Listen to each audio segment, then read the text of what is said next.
Hello বন্ধুরা, welcome to my channel my beautiful world.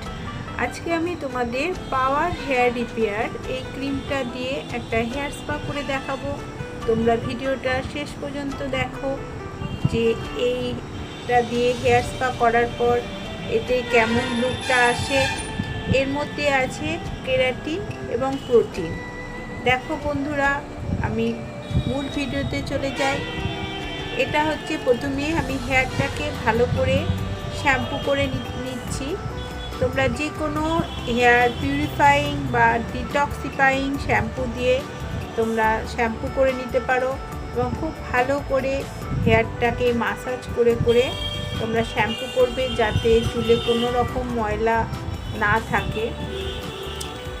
দেখো, এবারে আমি চুলটাকে ভালো করে টাওয়েল ড্রাই করে নিয়েছি, ব্লো ড্রাই করিনি। টাওয়েল ড্রাই করে নিয়ে আমি চুলে ভালো করে হেয়ার ক্রিমটা, স্পা ক্রিমটা লাগাচ্ছি এবং খুব ভালো করে হেয়ারটাতে মাসাজ করছি আর মাঝে মাঝে কোম করে নিচ্ছি, যাতে পুরো চুলটা ভালো করে ক্রিমটা লেগে যায়। এরপর আমি হালকা হাতে হেয়ারটাকে মাসাজ করে নিচ্ছি। খুব ভালোভাবে হালকা হাতে তোমাদের মাসাজটা করতে হবে হেয়ারে। দেখো বন্ধুরা, আমি কিভাবে মাসাজটা করছি।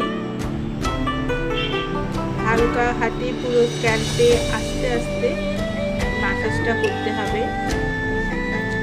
মাসাজটা করার পর আমি হেয়ারটায় স্টিম দিয়ে নিয়েছি।